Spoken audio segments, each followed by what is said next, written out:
तुम्हारे भाग्य में तो बहुओं का सुख है ही नहीं। और भाभी, क्या हो रहा है? सुनंदा ने अपनी भाभी मालिनी से फ़ोन पर पूछा।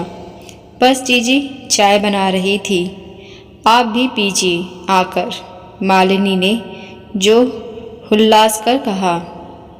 हाँ हाँ भाभी, जल्दी ही पीऊँगी आकर, लेकिन एक बात बताइए कि आप क्यों चाय बना रही हैं? सुप्रिया क्या कर रही है?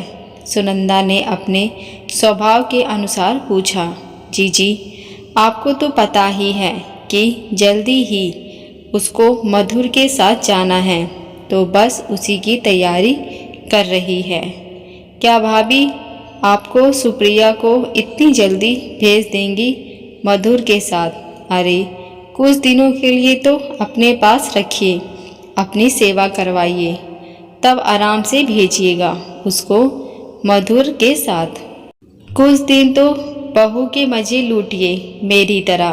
सुनंदा मालिनी को भड़काने का प्रयास करते हुए बोली।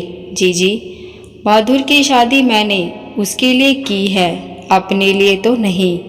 मैं यह बहू से सेवा कराऊं और पति के साथ रहूं, और वो बेचारे दोनों नए नवेले होते हुए भी एक दूसरे से दूर रहे।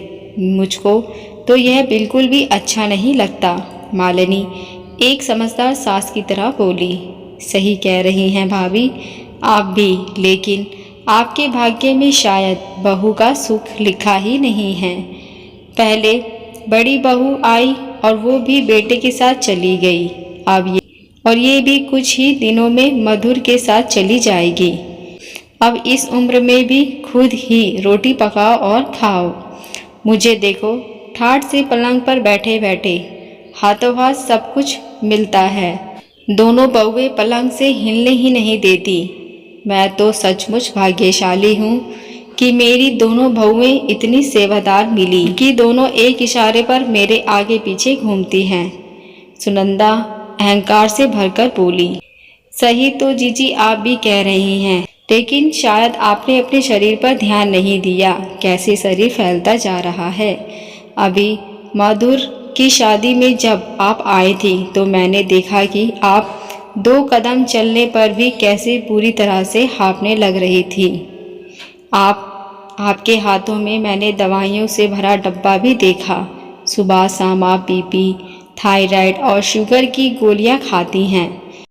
जीजी, मैं अहंकार नहीं कर रही हूँ, लेकिन ईश्वर की कृपा से भगवान ने सब बीमारियों से बचा रखा है, जबकि मैं आपसे उम्र में 2-3 साल बड़ी ही हूँ। जीजी, ये शरीर तो ही है आराम का कीड़ा, जितना इसको आराम दोगी उतना ही ये आराम मांगेगा, मालिनी ने बहुत अच्छे से जवाब दिया।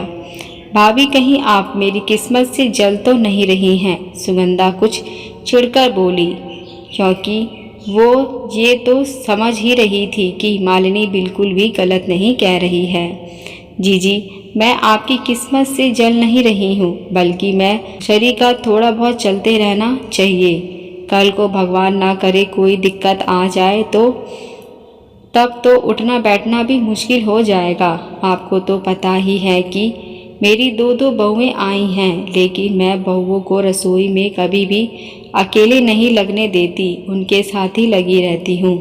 बहू के साथ साथ मुझको भी अच्छा लगता है और बहुओं से बातचीत भी करते रहती हूँ, और तो काम भी जल्दी निपट जाता है, मालिनी ने बहुत समझदारी से कहा। सही कह रही हैं भाभी आप, मैंने तो बहुओं के आने के बाद रसोई में झांकना ही छोड़ दिया, लेकिन अभी और आज से मैं भी आपकी ही तरह बहुओं का हाथ बटाऊंगी, क्योंकि काम की अधिकता के कारण मेरी बहुओं को मेरे पास बैठने का मौका ही नहीं मिलता। लेकिन अब मैं भी अपनी बहुओं के दिल के करीब जरूर जाऊंगी।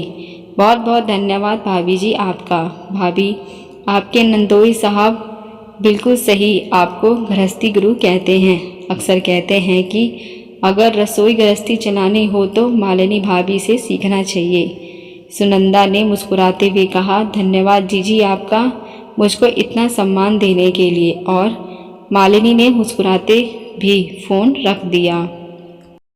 आशा करती हूँ कहानी आपको पसंद आई हो। इसमें आपकी क्या राय है मुझे कमेंट करके ज़रूर बताएं।